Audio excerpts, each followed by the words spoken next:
பொய் பொய் பொய் வாயை திறந்தாலே பொய்யை தவிர வேறு எதுவும் கிடையாது. அதை வெட்ட வெளிச்சம் போட்டு நாங்கள் உங்களுக்கு வழங்கியிருக்கின்றோம். இந்த விடியல் எங்கேயும் இல்லை. இது உங்களுக்காக, ஊடக நண்பர்களுக்காக ஒரு சில செய்திகளை, இந்த ஆவணத்தில் உள்ள ஒரு சில செய்திகளை இந்த பவர் பாயிண்ட் மூலமாக நான் சொல்ல கடமைப்பட்டிருக்கின்றேன். அதாவது திமுக தேர்தலுக்கு முன்பு அவர்கள் தேர்தல் அறிக்கையிலே, அவர்கள் எலெக்ஷன் மேனிஃபெஸ்டோவில் கொடுத்த வாக்குறுதிகள் 505 வாக்குறுதிகள். அதில் அவர்கள் முழுமையாக நிறைவேற்றப்பட்ட வாக்குறுதிகள் 66, அறகுறையாக நிறைவேற்றப்பட்ட வாக்குறுதிகள் 66. அதுவும் ஆக நிறைவேற்றப்படாத வாக்குறுதிகள் 373. இதில் தொடர்ந்து முதலமைச்சர் ஸ்டாலின் அவர்கள்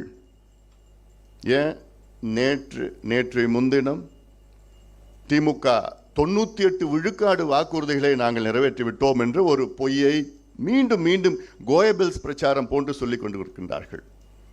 98 விழுக்காடு, ஒரு நாளில் 90ன்னு சொல்றாரு, ஒரு நாளில் 100ன்னு சொல்லிட்டாரு. எப்படிதான் 100ன்னு சொல்றாரு? ஒரு முதலமைச்சர் பேச்சு அதெல்லாம். அமைச்சர்கள் சில அமைச்சர்கள் 110.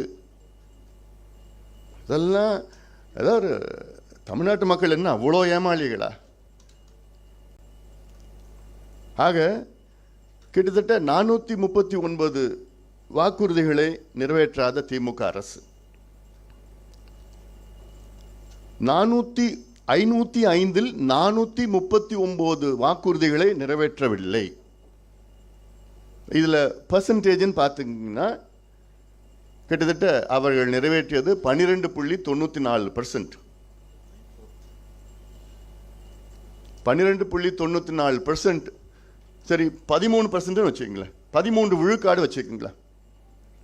ஆக 87 விழுக்காடு வாக்குறுதிகள் திமுக நிறைவேற்றவில்லை. இது ஆதாரபூர்வமாக இதில் இருக்கிறது.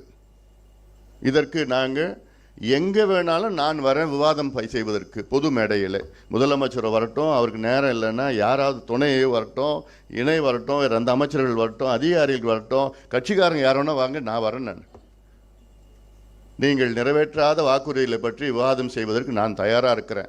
எந்த மேடைக்கு வேணால் நான் வரேன். நான் ஆக வெறும் 13 விழுக்காடு வாக்குறுதிகளை நிறைவேற்றிய திமுக இன்னைக்கு மக்களை ஏமாற்றி முதலமைச்சர் அவர்கள் 98 விழுக்காடு நாங்கள் நிறைவேற்றி விட்டோம், 97ன்னு ஒரு நாள் சொல்றாரு, 98ன்னு ஒரு நாள் சொல்றாரு, 90ன்னு ஒரு நாள் சொல்றாரு. ஏன்னா அவருக்கு தெரியாது, அது பொய்.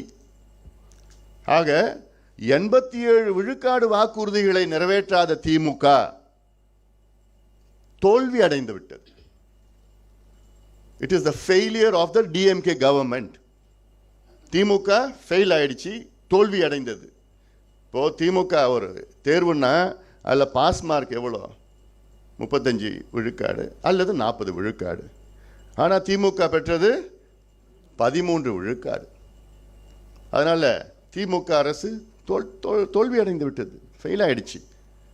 அதனால் இவர்களுக்கு ஆள்வதற்கு தகுதி அற்றவர்கள், நிர்வாகம் செய்வதற்கு தகுதி அற்றவர்கள், பொய் சொல்வதற்கு மட்டும்தான் தகுதியானவர்கள்.